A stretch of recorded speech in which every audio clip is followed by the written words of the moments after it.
Good morning. It's good to be with you again. And today, my reading is taken from the book of John, chapter 18, verses 1 and 2. And I'll be reading from the New English Translation, the NET. When he had said these things, Jesus went out with his disciples across the Kidron Valley. There was an orchard there, and he and his disciples went into it. The context here is that Jesus knows all that he's going to have to go through. He knows the horrendous torture that he's going to have to be submitted to. He's going to know that horrendous death on that cross that he's going to have to suffer. The cruelest death that the Romans could possibly invent. He knew all of that. And he wanted to take his disciples so that he could go into a place to be with his Father in prayer. John talks about crossing the Kidron Valley and going into an orchard. We read in the books of Matthew and Mark about Gethsemane, and we see the reference there to a garden. We can perhaps imagine an olive grove where there's cool amongst the trees. The scriptures also tell us that this is a place where Jesus had been many times before. It was a place that he knew well. The Kidron Valley divides the Temple Mount from the Mount of Olives. And the area called Gethsemane is on the Mount of Olives. We can speculate that it was convenient. It was a convenient place for Jesus to go. We can also speculate that it was a quiet place. It was a place where Jesus wasn't going to be disturbed.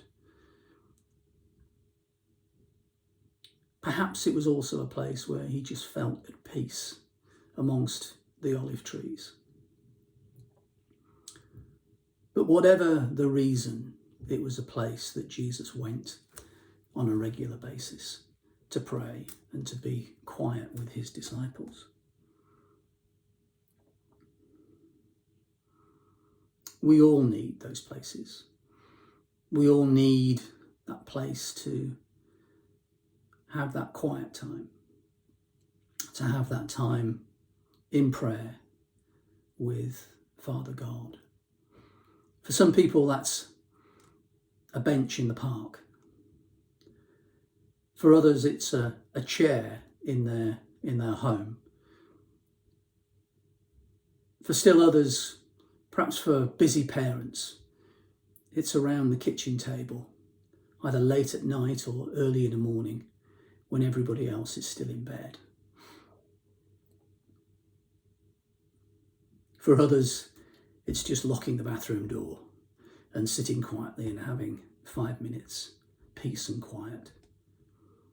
To say a quick prayer, to have that quick conversation with God in the midst of the trials and tribulations of a busy day.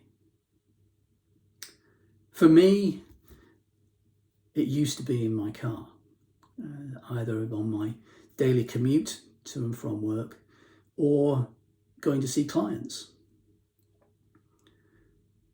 I can still vividly remember the times when God spoke to me in the car.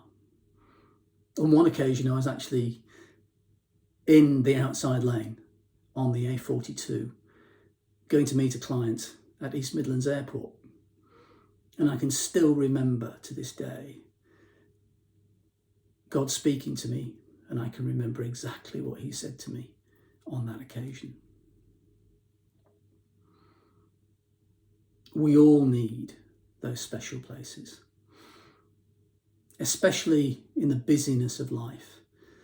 And the busier our lives, the more frenetic it is, then the greater the need to find those times and those places where we can sit with Father God and spend time with him.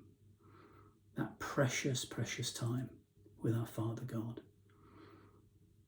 So perhaps you've got that special time that you put aside. Perhaps you've got that special place where you go to be with God. If you don't have that special time and that special place, then remember that even Jesus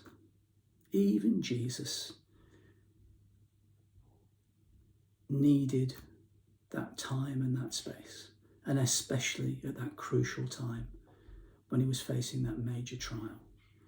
So today, my challenge for each and every one of us is to get into that habit of finding that special time and that special place where we can sit with Father God and have that precious time with him. So bless you in your day, and may you meet with God afresh today. In Jesus' mighty name. Amen.